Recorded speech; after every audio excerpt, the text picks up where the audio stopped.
श्री स्वामी चरित्र सारामृत अध्याय 18 श्री गणेशाय नमः। स्वामी सुताच्या गादीवरी कोण नेमावा अधिकारी ऐसा प्रश्न सेवेकरी करीताती समर्थ ते तेव्हा बोलले समर्थ सेवेकरी असती सांप्रत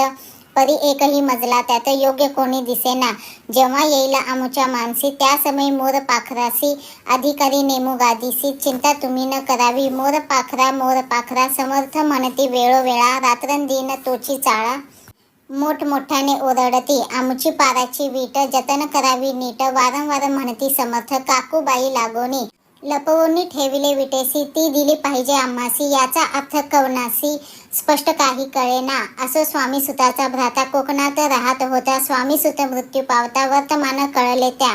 तो केवळ अज्ञान दादा तयाचे अभिमान त्याचे शरीरी असमाधान कृश होत चालला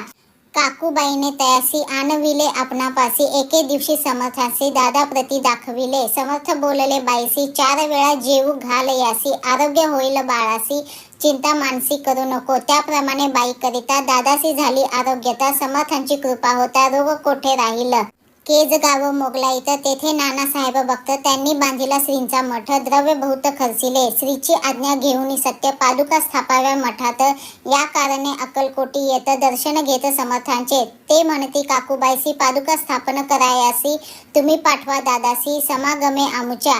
बाई म्हणे तो अज्ञान तशात शरीरी असमाधान त्याची काळजी घेईल कोण सत्य सांगा मजलागी समर्थ वृत्त ऐकून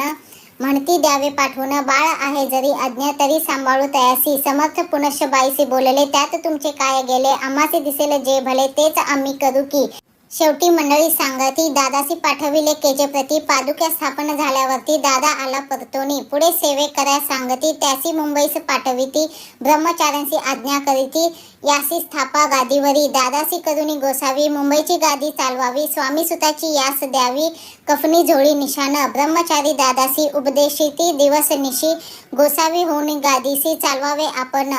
दादा जरी अज्ञान होता तरी अशा गोष्टी करिता नकार म्हणेची सर्वथा न रुचे चित्ता त्याची या परी ब्रह्मचार्यांनी पाहिली खटपट करूनी शेवटी दादासी मुंबईहून अक्कलकोटा पाठविले समर्थ अशा समयासी आज्ञा केली भुजंगासी घेऊन माझ्या पादुकांसी मस्तकी ठेव दादाच्या मोर्चेला आणून सत्वरी धरा म्हणती त्यावरी आज्ञेप्रमाणे सेवेकरी करीताती तैसेच श्रीच्या पादुका शिरी पडता उपरती झाली त्याच्या चित्ता हृदय प्रगटला ज्ञान सविता अज्ञान गेले लयाते धन्य गुरुचे महिमान पादुका स्पर्श करून जहाले तत्काळ ब्रह्मज्ञान काय धन्यता वर्णावी असो दादाची पाहुणी वृत्ती काकूबाई दचकली चित्ती म्हणे समर्थे दादा प्रती वेळ खचित लाविले ती म्हणे जी समर्था आपण हे काय करिता दादाची शिरी ठेविता पादुका काय म्हणून समर्थ बोलले तियेसी जे बरे वाटेल आम्हासी तेची करू या समयासी व्यर्थ बडबड करू नको काकूबाई बोले वचन एकासी गोसावी बनवून टाकीला आपण मारून इटुकेची पुरे झाले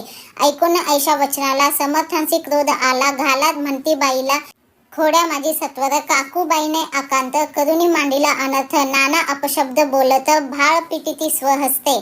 परी समर्थे त्या समयी लक्ष तिकडे दिले नाही दादासी बनविले गोसावी कफनी झोळी अर्पिली दुसरे दिवशी दादासी समर्थ पाठविते भिक्षेसी ते पाहुणी काकूबाईसी दुःख झाले अपार समर्थांसी हसू आले अधिकची कौतुक मांडिले दादासी जवळ बोलाविले काय सांगितले तयासी अनसुया तुझी माता तिजपाशी भिक्षा माग आता अवश्य म्हणून तत्वता जननी जवळी पातला ऐसे बाईने पाहुणी क्रोधाविष्ट अंतकरणी म्हणे तुझी हे करणी लोकापवादा कारण ऐकोनी मातेची उक्ती दादा तिज प्रती बोलती अहिक सुखे तुच्छ गमती माते आजपासूनी